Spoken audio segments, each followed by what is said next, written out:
Salut tout le monde, j'espère que vous allez bien, c'est Mei et aujourd'hui je vous retrouve pour la vidéo du mois qui est la vidéo de mes achats manga du mois de janvier. Ce mois-ci je me suis procuré 4 webtoons, 6 mangas et un roman. Sachant que nous sommes que le 21 janvier et qu'il y a encore des mangas qui sortent le 25 janvier, j'ai pas tout à vous présenter ce mois-ci, mais ça, je vous les présenterai pour le mois de février, mais je vous en parlerai de ceux que je vous parle, je vous mettrai l'image de ceux que je dois me procurer. Je vous retrouve après l'intro et je vous présente tout ceci. Alors, on va commencer par la petite pile des mangas que je me suis procuré. Il y a les 5 mangas ici, en format original, et un gros format de manga que j'ai à vous présenter aussi. On va commencer tout de suite par... Je me suis procuré le tome 22 de Jujutsu Kaisen de l'éditeur Kion, c'est un shonen et c'est du mangaka Gaigai Akutami.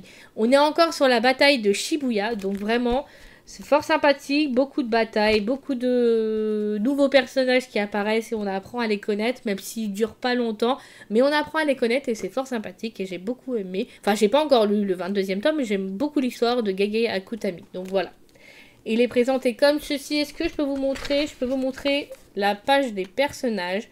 Donc voilà, je me suis procuré le 22e tome de Jujutsu Kaisen. Je me suis ensuite procuré le 5e tome de Va Alien The Black Hero, un seinen qui est fort sympathique et que j'ai beaucoup aimé suivre les aventures de Tetsujiro qui se conclura avec son 6e tome.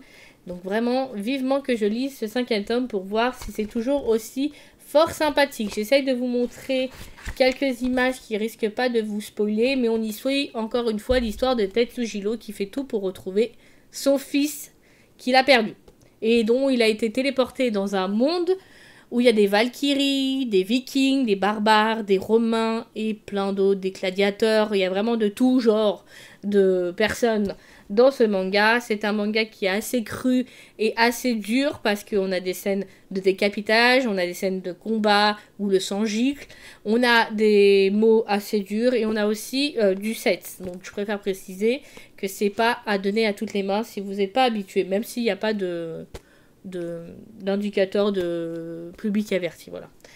Donc 5e tome que je me suis procuré et voilà, vivement la suite, vivement que je sache comment ça se conclut, mais on verra ça tranquillement, faut être raisonnable et attendre tranquillement. Je me suis ensuite procuré le 7e tome du manga Love Meets Up de l'éditeur Akata. C'est une histoire d'amour entre deux jeunes hommes dont on a dans ce tome-là un voyage imprévu et de la communication bien comme il faut parce qu'il va falloir qu'ils apprennent à communiquer ces deux-là. Mais franchement, il est fort sympathique et j'ai beaucoup apprécié le 7e tome. Je l'ai lu, donc c'est pour ça que je vous en parle un peu. Et je vous en parlerai un peu plus dans l'update lecture. C'est la mangaka, donc scénario Wataru Hinekure et dessin Haruko. Et présenté comme ceci. Est-ce que je peux vous montrer? Ouais, je peux vous montrer le dessin. Après le reste, je peux pas vous montrer, ça va vous spoiler direct. Donc, je me suis donc procuré le 7e tome et la série se conclut avec 10 tomes au total. Donc, il nous reste 3 tomes pour savoir la conclusion de l'histoire de nos deux jeunes gens. Par la suite, je me suis procuré le 4e tome du manga My Happy Marriage, qui est vraiment sympathique. On a deux personnages qui se rapprochent un peu plus, qui essayent un peu plus de communiquer entre eux comme ils peuvent. Surtout elle qui a beaucoup de mal à communiquer parce qu'elle a été quand même victime de violences familiales, de rejet, de... comment dire, de maltraitance mentale. Vraiment, c'était de la maltraitance. Et elle va devoir apprendre à prendre confiance sur elle. Et c'est pas évident quand on n'a pas eu du tout confiance en soi. Vraiment, j'ai beaucoup aimé ce 4e tome et vivement la suite. Donc, œuvre originale, c'est Akumi Akitogi. Le manga, c'est Lito Kozaka. Et le design des personnages, c'est Tsukiyo Tsukioka.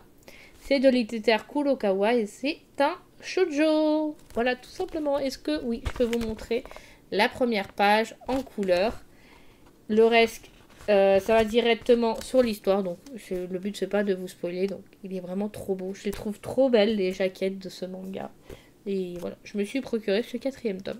On finit avec la version originale des mangas. C'est je me suis procuré l'édition collector du 28e tome de Tokyo Revenger du mangaka Ken Wakui. Le manga est dans un magnifique coffret, juste trop beau. Je suis hyper fan. Alors, c'était pas prévu que je me procure cette édition collector parce que le contenu n'était pas ouf et j'étais pas fan. Mais au final, je me suis dit que j'avais commencé à me procurer les éditions collector de ce manga. Donc, c'était pour un but de collection d'avoir toutes les éditions collector. C'était mieux que je continue d'être à jour, quoi. Donc, au prix de 16,90 €, donc ça fait un petit budget pour ce qu'il y a dedans. Parce qu'on a le tome en édition originale, il n'y a pas de jaquette réversible. On a 2 silhouettes incluses.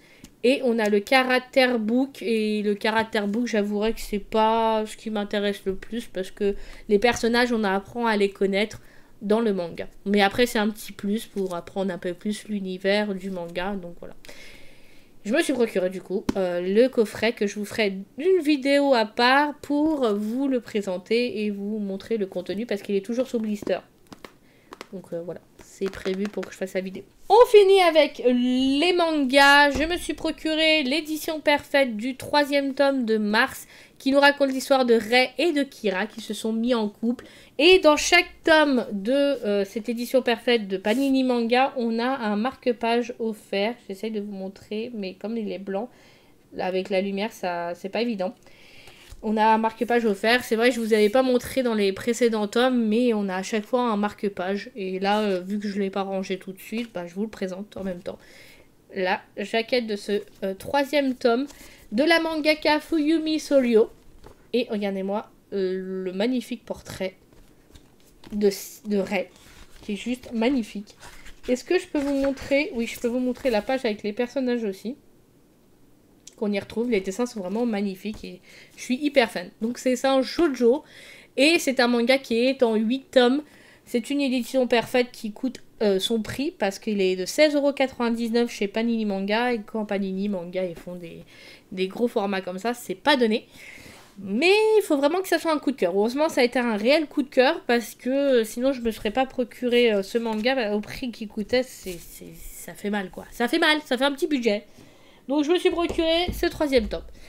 On part sur la catégorie des webtoons, dont j'en ai 4 à vous présenter qui sont juste ici.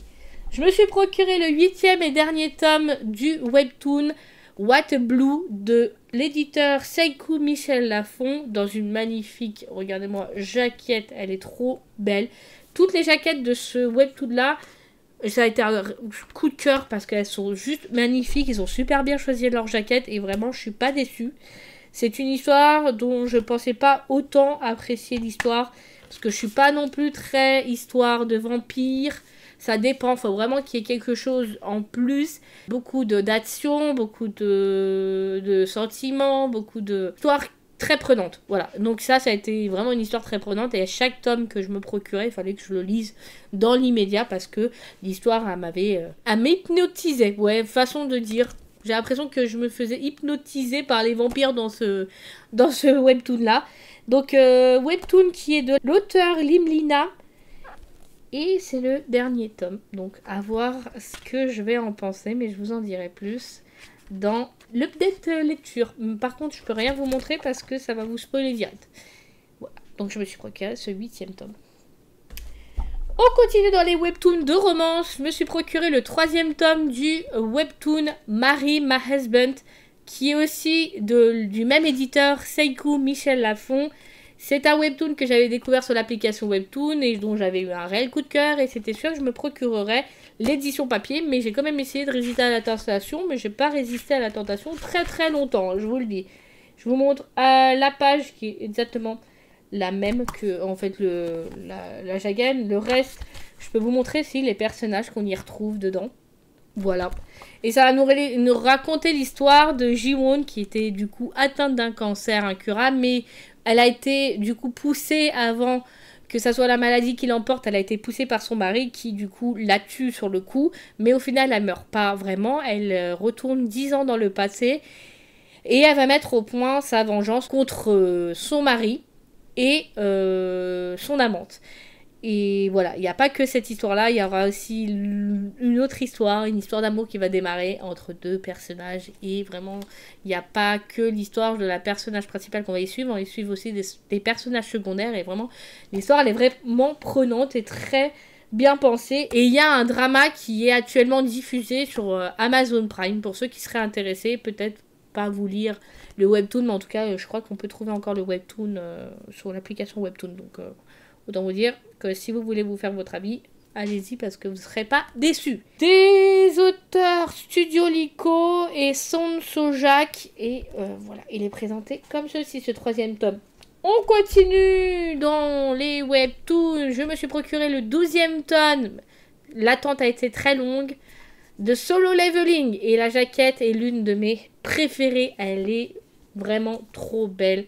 J'adore retrouver Ji-won dans cette posture et dans sa badass attitude. Vraiment, il est magnifique. Je suis vraiment pas déçue. L'histoire, elle est vraiment prenante et je suis toujours aussi à fond dans l'histoire, même au 12e tome. Je suis pas déçue de m'être procuré ce webtoon, encore une fois. Et voilà, je me suis procuré ce 12e tome de l'éditeur K-Boots et des auteurs Dubu et Jungong et Ashkong.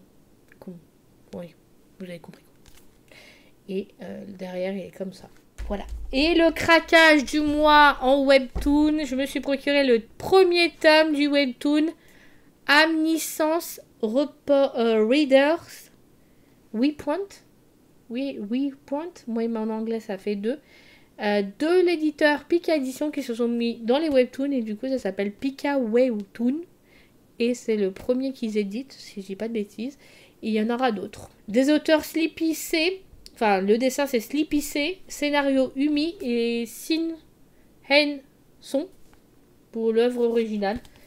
Et il est présenté comme ceci. J'ai craqué.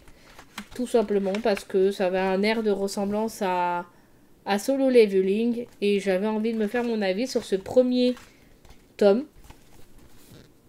Qui m'a l'air fort intéressant et qui m'a l'air de révéler beaucoup d'actions. Donc à voir ce que je vais en penser, si je vais le continuer. Mais on verra bien. On verra bien. On verra bien. Je vous donnerai mon avis sur la question si je l'ai lu ce mois-ci dans l'update lecture du mois de janvier. Ou ça sera pour l'update lecture du mois de février. Tout dépend de comment je vais rattraper mon retard ma pile à lire. Je pense qu'il y en a que je vais mettre pour le mois de février à lire parce que sinon on va pas s'en sortir. Le résumé, c'est lui seul sait comment survivre à la fin du monde. Kim Dok-ja est un employé banal menant une vie ordinaire. Le meilleur moment de sa journée, lorsqu'il lit son web roman préféré, dont il est le seul et unique lecteur. Mais alors qu'il en découvre l'ultime chapitre, l'apocalypse s'abat sur le monde dans des circonstances étrangement similaires à celles décrites dans son roman.